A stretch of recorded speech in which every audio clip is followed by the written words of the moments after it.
साथियों नमस्कार, गौरव ज्ञान धारा में आपका स्वागत है। बाबा रामदेव जी के जन्मोत्सव अवतरण दिवस की आप सभी को बहुत बहुत बधाई, बहुत बहुत शुभकामनाएं। आज के इस शुभ अवसर पर एक छोटे से शॉर्ट क्लिप के रूप में बाबा रामदेव जी के जीवन को और उनके जो उनसे जुड़ी हुई चीजें थी उनको जानने का प्रयास करेंगे, एक एक चीज को समझने का प्रयास करेंगे। समय आपका नहीं लूंगा ज्यादा। साथियों, राजस्थान भर्ती परीक्षाओं की दृष्टि से भी एक सवाल बहुत पूछा जाता है कि पंच पीर में कौन से लोक देवता शामिल है या कौन से लोक देवता शामिल नहीं है। लोक देवता उन्हें कहा जाता है जो मानव रूप धर के आए हैं और जिनमें देवता का अंश था और उन्होंने मानव कल्याण के लिए कार्य किए हैं, तो कहीं ना कहीं उनकी पूजा की जाती है, इसलिए लोक देवता कहलाते हैं, यानी लोगों के देवता। ठीक है ना।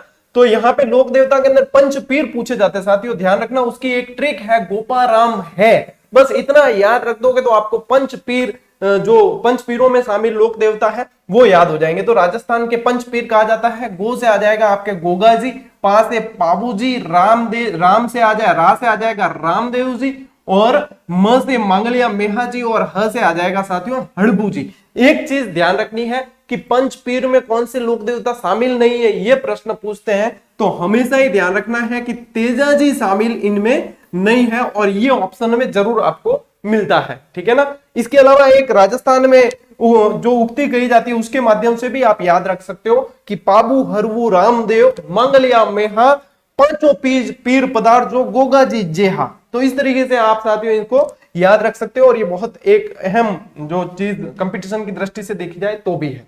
अब रामदेव जी के जीवन पे नजर डालते हैं। इनका जो जन्म हुआ साथियों उड़ू कश्मीर बाड़मेर के अंदर 1352 ईस्वी।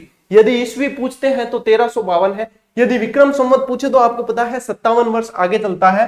तो विक्रम संवत यदि पूछे, क्योंकि काफी सारे विद्यार्थी इसमें कंफ्यूज होते हैं, विक्रम संवत पूछे तो साथियों 1409। ठीक है ना। इनकी माता का नाम साथियों मैणा दे, पिता का नाम अजमल जी जो तंवर राजपूत थे। अभी वर्तमान में एक प्रश्न भी बना था इससे।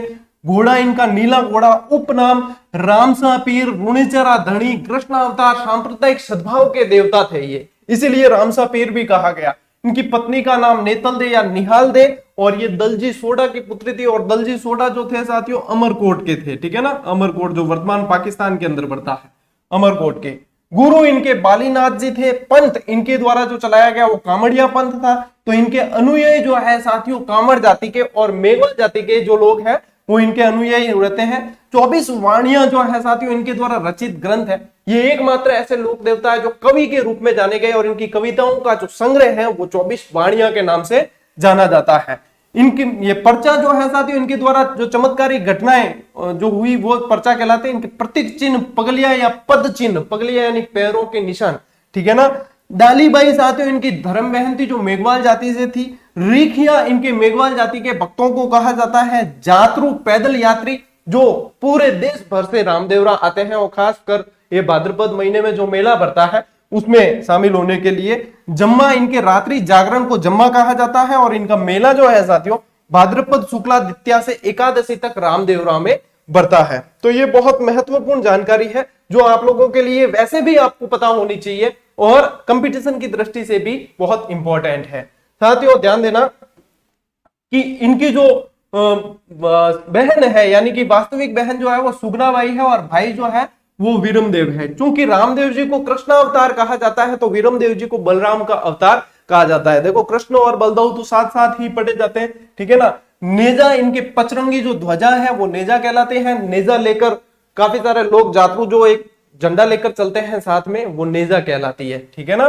छोटा रामदेवरा कहाँ स्थित है? गुजरात के अंदर। रामदेव जी के अन्य जो प्रसिद्ध मंदिर है वो भी ध्यान देना। रामदेवरा जैसलमेर में, बिराटिया पाली में, सूरता खेड़ा चित्तौड़ में, और मसूरिया जोधपुर के अंदर। ठीक है ना।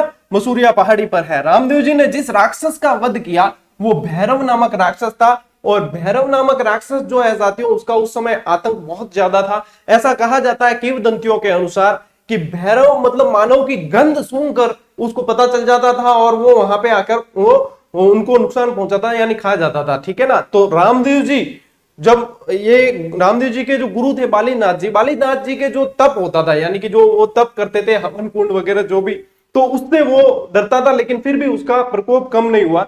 तो एक बार रामदेव जी बताते कि बालीनाथ जी के यहाँ पर गुदरी में छुपकर सो गए। जैसे ही वो गुदरी हटाता है भैरव, तो वो देखता है कि यहाँ पे जो क्योंकि भगवान के अंश थे, भगवान ही थे, तो वो पीठ दिखाकर भागने लगता है और उसके बाद में घोड़े पर सवार होकर रामदेव जी इसका वध कर देते हैं। तो ये भी बताते हैं कि वो रामदेव जी से डरकर भाग गया, और ऐसा भी बताते हैं।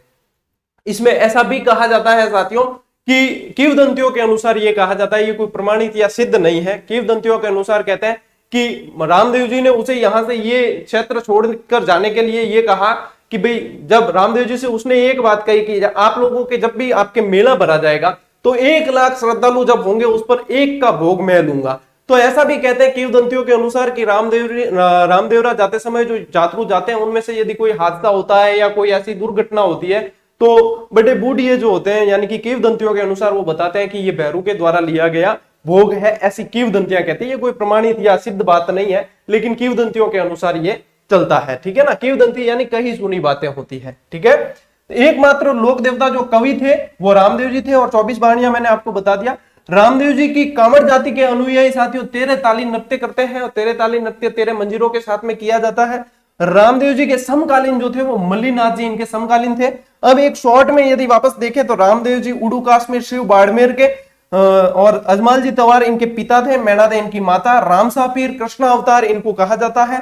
रामदेवरा जैसलमेर पोखरण के अंदर, बिराटिया पाली और मसूरिया जोधपुर के अंदर इनके मंदिर है। सुरताखेड़ा चित्तौड़ में भी मंदिर है। गुरु इनके बालीनाथ जी, और विशेषता जो है एकमात्र लोक देवता जो कवि और प्रसिद्ध रचना 24 वाणियां।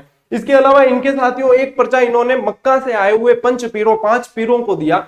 उनके अंदर भी ये चीज थी, मक्का से 5 पीर आए कि भाई ऐसा कौन है वहां जो इतने चमत्कार, इतने पर्चे दे रहा है और लोग जो है सारे प्रभावित हो रहे हैं। बताते हैं कि इन्होंने शुद्धि आंदोलन भी चलाया था कि कोई धर्म जिसने धर्मांतरण कर लिया है तो उन्हें वापस जो है हिंदू धर्म में लाने के लिए शुद्धि आंदोलन भी चलाया। तो पंचपीर जो इनकी परीक्षा लेने के लिए आते हैं कि भाई ऐसा कौन है जो ये सारी चीजें कर रहा है। तो ऐसा बताते हैं कि वो अपने खप्पर जो है यानी भोजन करने के जो पात्र थे वो मक्का ही भूल के आ गए थे, और उनके द्वारा ये कहा गया कि हम तो सिर्फ खप्पर में ही भोजन करते हैं, अन्यथा करेंगे ही नहीं।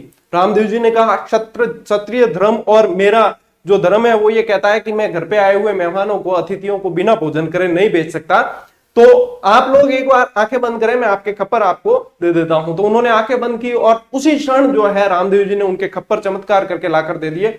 तब उन पीरों ने कहा कि हम तो केवल पीर के नाम से जाने जाते हैं, लेकिन आप तो पीरों के पीर रामसा पीर के नाम से जाने जाओगे, आप तो साक्षात देवता हो। और उन्होंने फिर रामसा पीर कहा, इसीलिए इन्हें सांप्रदायिक सद्भाव के देवता कहा जाता है।